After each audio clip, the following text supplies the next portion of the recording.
start this off right where we left off last time. We had a leaky slave cylinder for our clutch. I actually already pulled the transmission out, fixed the line that was leaking, and reinstalled everything back in the car. My agenda.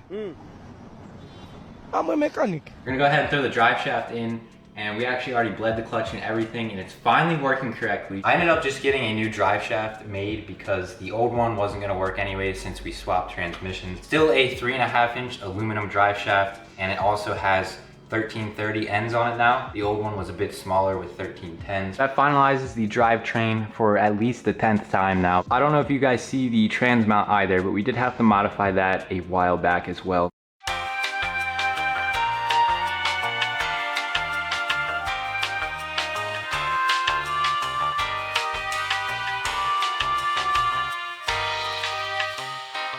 We have our nice new shift knob. I'll show you guys where this is gonna go. This is not gonna go on our starter, but I did have a plan with this.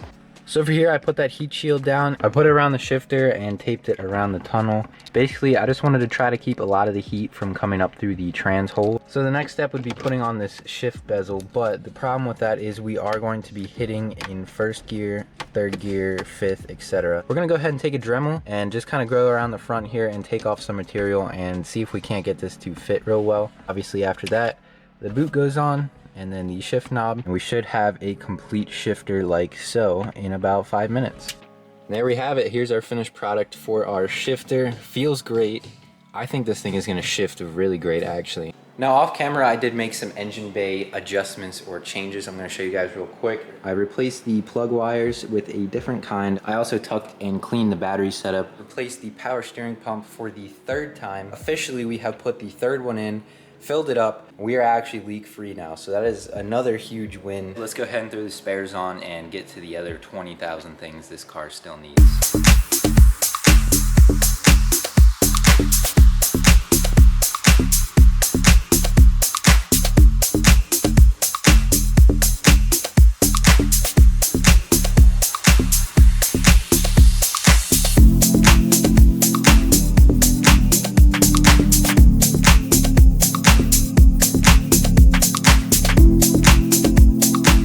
Alright, we got these ugly things back on here for the time being. There's been a huge battle with this car and getting these wheels to fit. I finally got the rears dialed.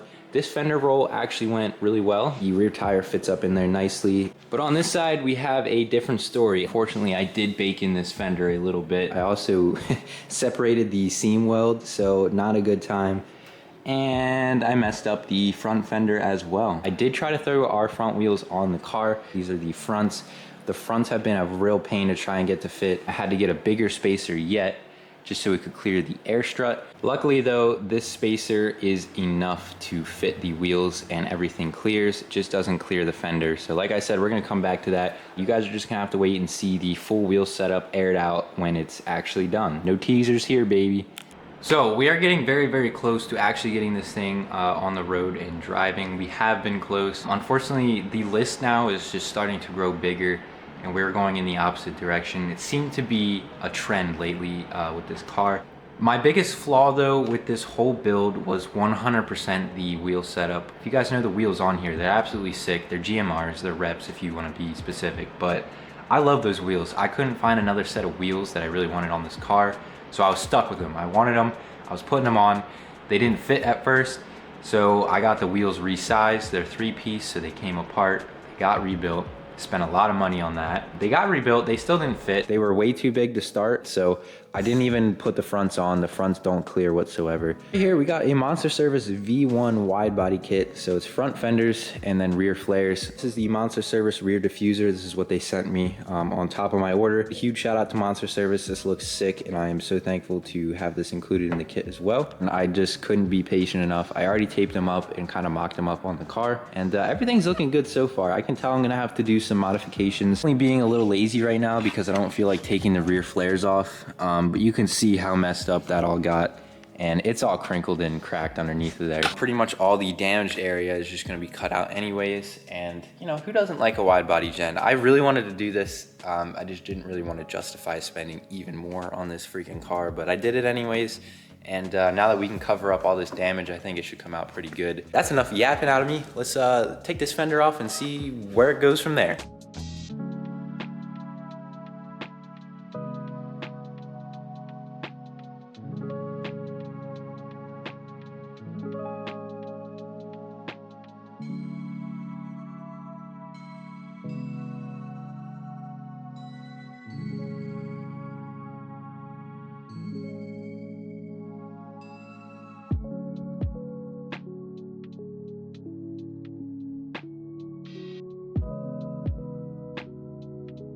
It's like the rear, this is a very quick mock-up. It is not at all probably where it's supposed to be. I have noticed I'm gonna have to work with this up here a little bit.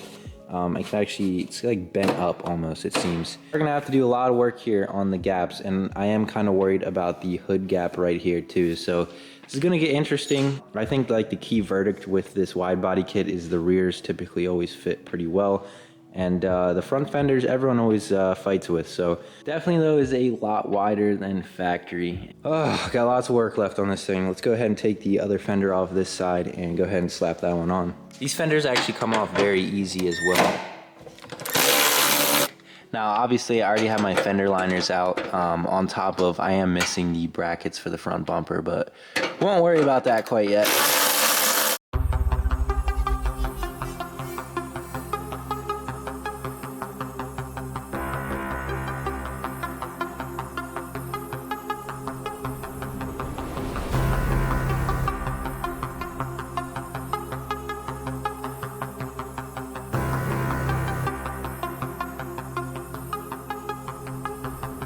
I'm gonna show you guys the throttle pedal real quick.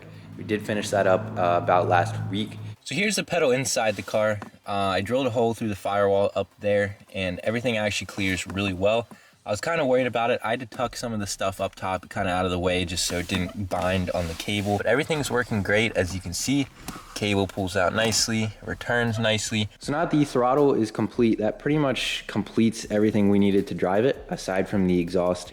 So we're making really good headway with it. I ordered an oil change kit, so that way we can do an oil change to it before we drive it as well. Filled up the master cylinder here and bled all the brakes. Give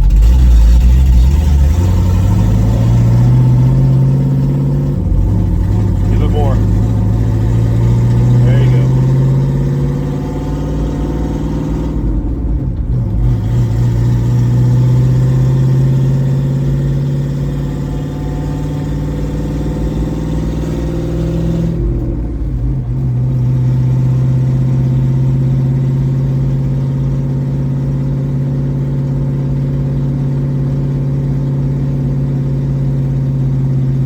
Shout out to Monster Service, by the way. I had contacted them a couple of times. Their customer service is outstanding, and I actually missed out on the Black Friday deal. So what they did was they sent me a free diffuser. So now we have a diffuser to put on as well. Huge shout out to Monster Service. I absolutely love how this kit looks, and the quality and stuff's great. So huge shout out to them. If you guys have a Genesis and you are looking for a wide body kit, it's a good one.